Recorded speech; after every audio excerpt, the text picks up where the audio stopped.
Good morning, Satsman Army. This is Jason Sellers. It is the 9th of June, Tuesday, 9th of June, 2026. And let's get started with our morning missions. Go ahead and stack some sats. First, let's start this off with scrolling all the way down to. Oh, did I pass it? I passed it, didn't I? No, I didn't. Okay, here it is. I do this every day. I really do. Yeah, let's enter the drawing for today. There we go. Let's see, did I win? Nope, but congratulations to all the winners, all the recent winners each day. All right, yep, let's go to the missions. Here we go. All right, starting with the Sats price discovery. Running socks, pack of 3 running socks, cost $18. And in terms of sats, that's either 28,675 sats, 24,400, 35,800, or 18,600. This seems like in the right realm, and it's oddly specific. This one right here, yes, I'm correct. Complete mission. Stack 21 sats, just like that. All right, on to the fact of the day. Here we get to the real meat of these videos. The Lightning Network uses, hash time lock contracts, HTLCs, to route payments trustlessly. So the question is, what does Lightning use for trustless payments, for trustless payment routing? There we go. Quick note about hash time locked contracts. If you may have heard of something called a smart contract, it's basically, well, it's a contract that fulfills on its own. It says, if this, then this. If this happens, then automatically this will happen. If this domino hits this domino, then the second domino will go down. It's pretty simple. There really should be simple contracts, but whatever. So a hash time lock contract is basically, so when we think of hash, think of protected by cryptography. Cryptography itself being pretty complex math that where you can do one-way functions. One-way function is a bit like how you can create a smoothie. You can go from the fruit to the smoothie, but you can't really go from the smoothie to the fruit, but with numbers. So you can, you can have the function come out with the answer, easy. But if you're missing one variable beforehand, the only way to guess it, like if you have the answer, but you're missing one variable before the equal sign, the only way to get it is to guess and check. Is it this? No. Is it this? No. Is it this? No? So it makes it really secure, like a password. So you could say, instead of hash time lock contract, you say password protected, time locked. Basically, part of the contract is if the money isn't used, isn't moved, if basically one of the users goes silent, goes dormant, then the contract is null and void. Everyone gets their money back.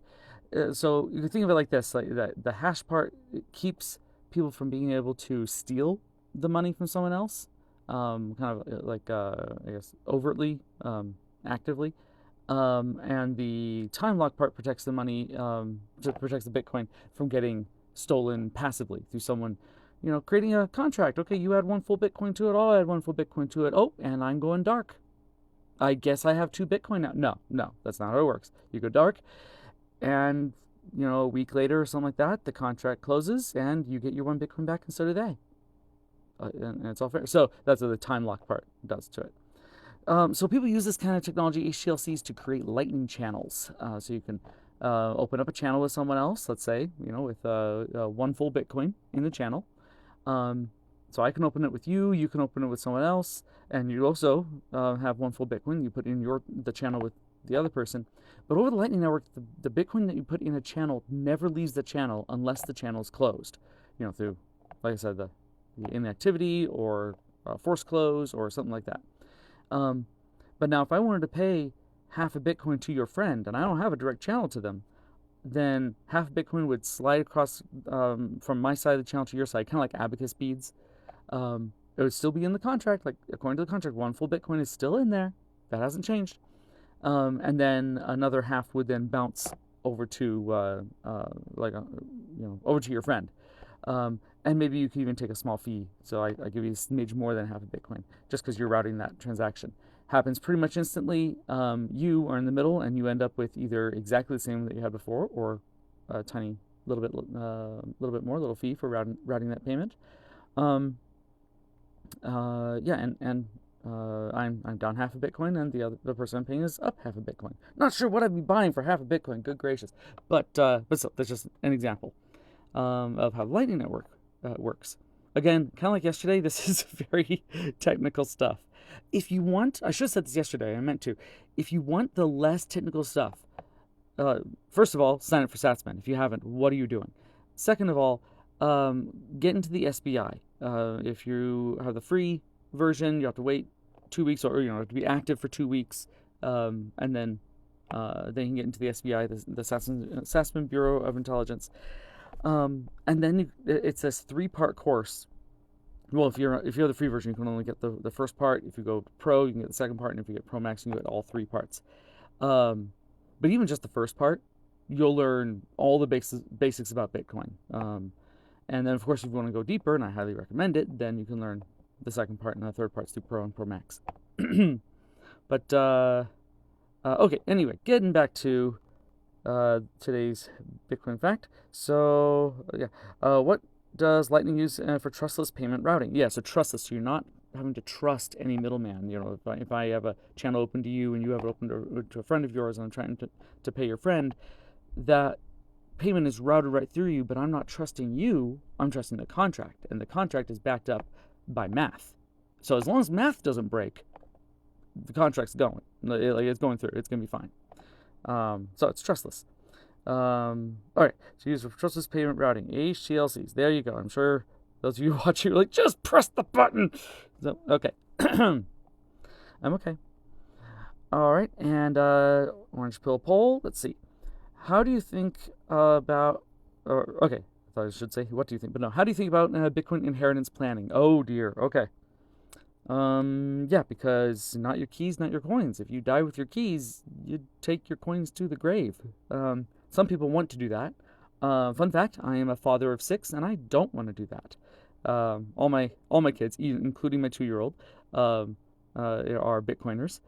But yeah, but I definitely want to leave them with something when I leave here. So I also don't want to dox myself about what I do, but this doesn't look like it's asking for specifics. So like multi-sig trust setup, that's where you have multiple wallets, multiple keys, say, or no, multiple wallets. I apologize, that's not correct. One wallet with multiple keys, you have 3 keys. You need at least 2 of them to move the coins. That way, maybe I have one written down in a will, and another one that I gave to my wife, and another one I gave to a sibling of mine or something. The chances that they're going to collude and steal my coins from me, or that someone's going to get a hold of the will and one of the other keys, is very, very low. They would need multiple keys. Basically, is what it is. And I'm not saying that's my setup at all. Okay, I am just gonna say it's not my setup, but no, I do have a plan, do have a setup, but it's not that. Let's see. So going back to this. Oh yeah. So a letter with clear instructions. Again, if someone gets that letter while you're still alive, or someone gets the letter even after you die, and they get it before everyone else, they know now how to get the Bitcoin. So that has weaknesses with it as well. My family already knows the plan. Technically, maybe that's the one I should press, because that's technically correct. And I haven't thought about it yet. Yes, if you haven't thought about it yet, this is your wake-up call. You don't know when it'll be your time to go. If you have some Bitcoin, make sure those you know and love can access it after you go. You really, really don't know when your time on this earth will be over. So it really could be over today, tomorrow, or hopefully in several decades from now. But at some point it will come to an end. So get a plan set. I'm just going to say my family already knows the plan. Okay. My second option, I was going to say, if I didn't choose this one, was going to be multi-sig trust setup. That is one I definitely endorse, having multiple keys. You can do more than 3. You can have do 3 out of 5. So you need 3 keys to move it, and there are 5 keys total. And then definitely disperse them geographically, really far apart. Make it so there's no way you can absolutely have your keys perfectly secure. None at all. Even memorizing it. There's a whole $5 wrench attack idea. I'm going to go ahead and complete this mission and get the 21 sats.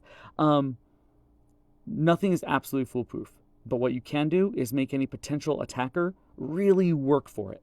And so they could get your money, but only after they work for it. Well, they could just put all that time and effort, all that energy into just working a job and gotten all that same amount of money.